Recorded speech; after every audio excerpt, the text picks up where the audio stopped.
بسم اللہ الرحمن الرحیم الحمدللہ رب العالمین والصلاة والسلام علی سید المرسلین وعلی آلہ واصحابہ اجمعین اما بعد۔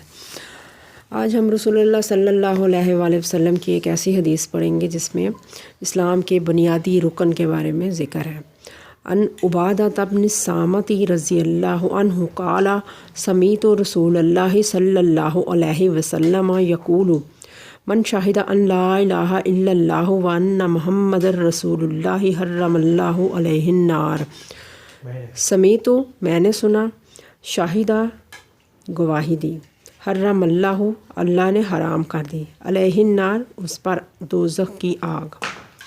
حضرت عبادہ بن صامت رضی اللہ تعالیٰ عنہ سے روایت ہے کہ میں نے رسول اللہ صلی اللہ علیہ وآلہ وسلم کو فرماتے سنا کہ جس شخص نے گواہی دی کہ اللہ کے سوا کوئی معبود نہیں اور حضرت محمد صلی اللہ علیہ وآلہ وسلم اللہ کے رسول ہیں، اللہ تعالیٰ نے اس پر دوزخ کی آگ حرام کر دی۔ اس حدیث میں 3 چیزوں کا ذکر ہے جس کو سمجھنا نہایت ضروری ہے۔ سب سے پہلی چیز جو ہے وہ شہادت ہے۔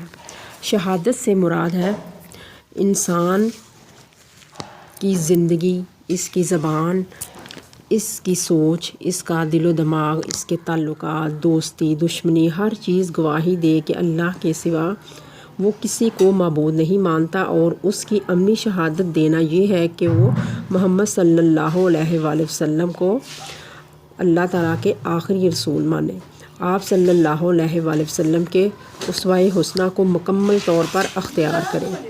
انسان کی زندگی، زبان اس کی عملی گواہی دے کہ وہ صرف اور صرف اللہ تعالیٰ اور محمد صلی اللہ علیہ وآلہ وسلم کی شریعت کا پیروکار ہے۔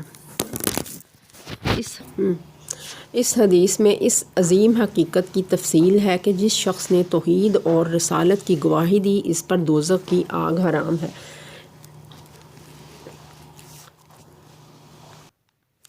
اس حدیث کا پہلا حصہ جو ہے وہ توحید سے متعلق ہے۔ توحید یعنی لا الہ الا اللہ۔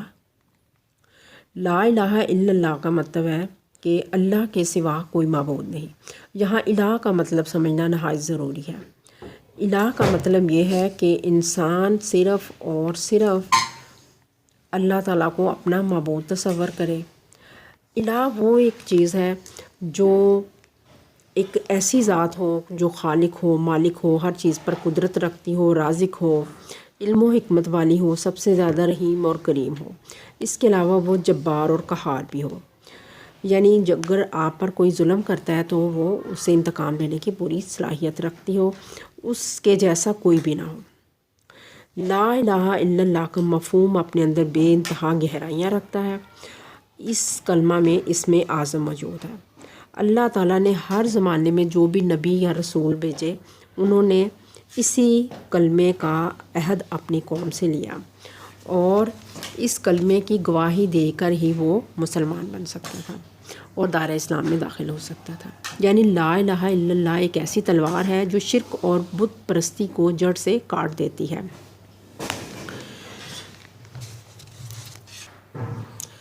لا الہ الا اللہ صرف زبان سے کہہ دینا کافی نہیں، بلکہ اس کی کچھ ڈیمانڈز ہیں، اس کے کچھ تقاضے ہیں۔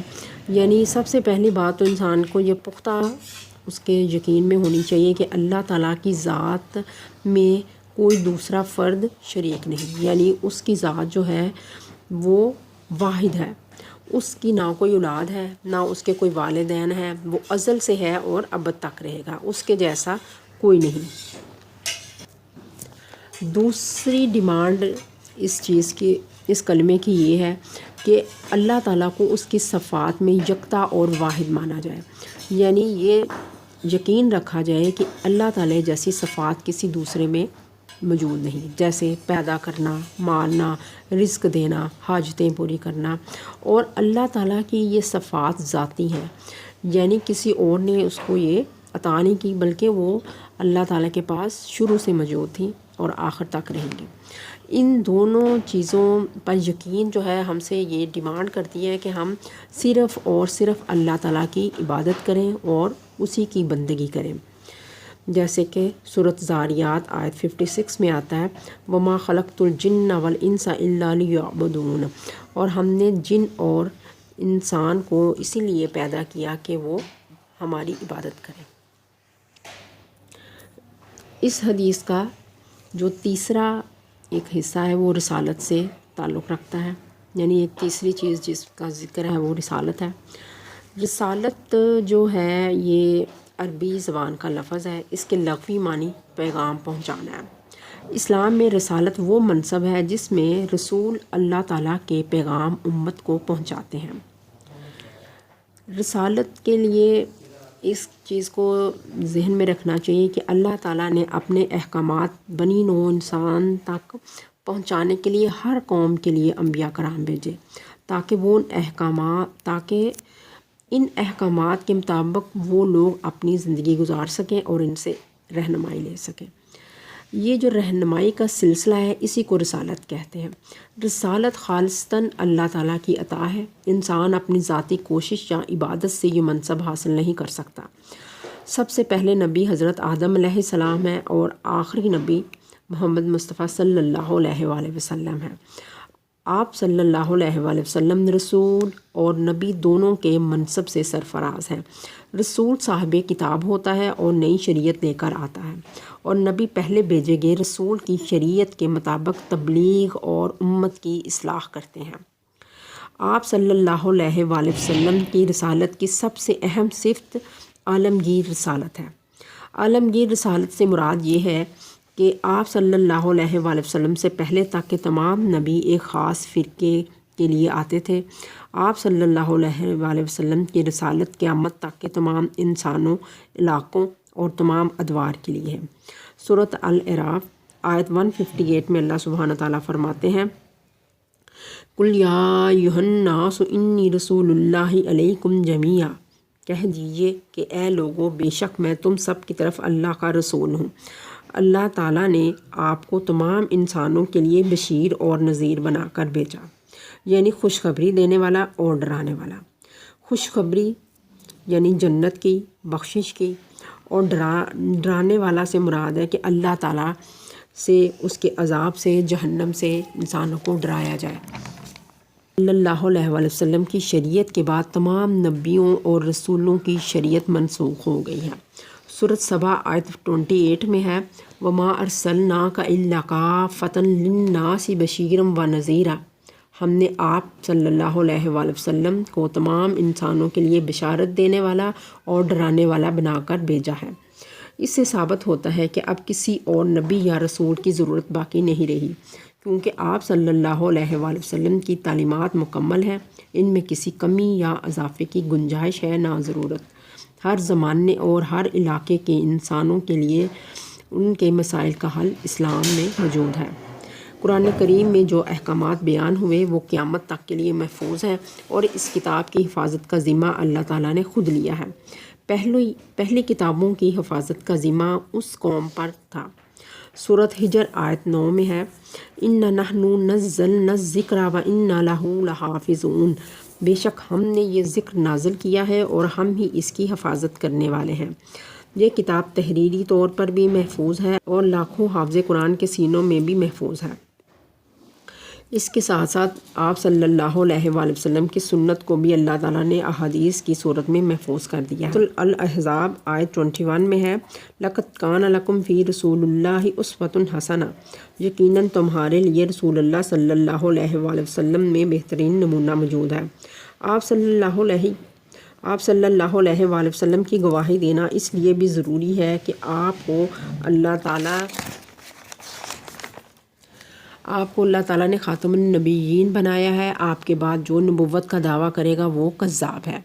سورۃ الاحزاب آیت 40 میں ہے ما کان محمد ابا احد من رجالکم ولکن رسول اللہ وخاتم النبیین، حضرت محمد صلی اللہ علیہ وآلہ وسلم تمہارے مردوں میں سے کسی کے باپ نہیں، لیکن اللہ کے رسول اور آخری نبی ہیں۔ آپ صلی اللہ علیہ وآلہ وسلم نے اپنی احادیث میں اس چیز کو بہت واضح طور پہ اب بیان کر دیا ہے۔ ایک حدیث میں ہے میرے بعد کوئی نبی نہیں اور میری امت کے بعد کوئی امت نہیں۔ ایک دوسری حدیث میں ہے بنی اسرائیل کی رہنمائی انبیاء کیا کرتے تھے، ایک نبی وفات پا جاتا تو دوسرا نبی اس کا جانشین ہوتا، مگر میرے بعد کوئی نبی نہیں۔ سابقہ نبیوں نے بھی محمد صلی اللہ علیہ وآلہ وسلم کی رسالت کی خوشخبری دی ہے۔ سورۃ آل عمران آیت 81 میں ہے اور یاد کرو جب اللہ نے پیغمبروں سے ان کا عہد لیا کہ جو کتاب و حکمت تمہیں دوں گا، پھر تمہارے پاس وہ رسول آئے جو تمہاری کتابوں کی تصدیق کرے تو تم ضرور اس پر ایمان لانا اور اس کی مدد کرنا۔ رسول اللہ صلی اللہ علیہ وآلہ وسلم کی ایک اور حدیث ہے میری اور مجھ سے پہلے گزرے ہوئے انبیاء کی مثال ایسے ہے جیسے ایک شخص نے عمارت بنائی اور خوبصورت حسین و جمیل بنائی، مگر اس کے ایک کنارے میں ایک اینٹ کی جگہ خالی چھوڑ دی اور وہ اینٹ میں ہوں۔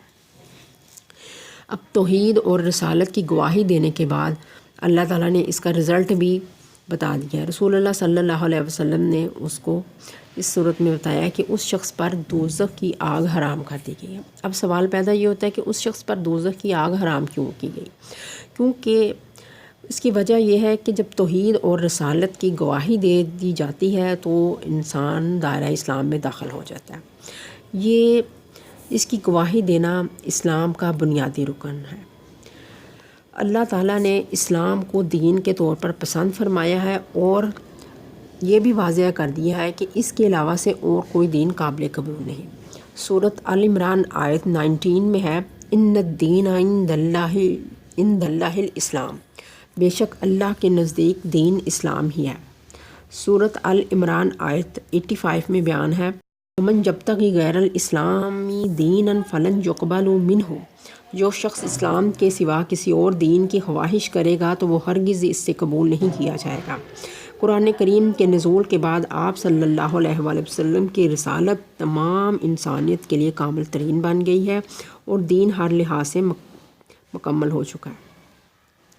سورۃ المائدہ آیت 3 میں ہے الیوم اکملت لکم دینکم واتممت علیکم نعمتی ورضیت لکم الاسلام دینا، آج میں نے تمہارے لیے دین مکمل کر دیا ہے اور تم پر اپنی نعمت پوری کر دی ہے اور تمہارے لیے اسلام کو بطور دین پسند کر لیا ہے۔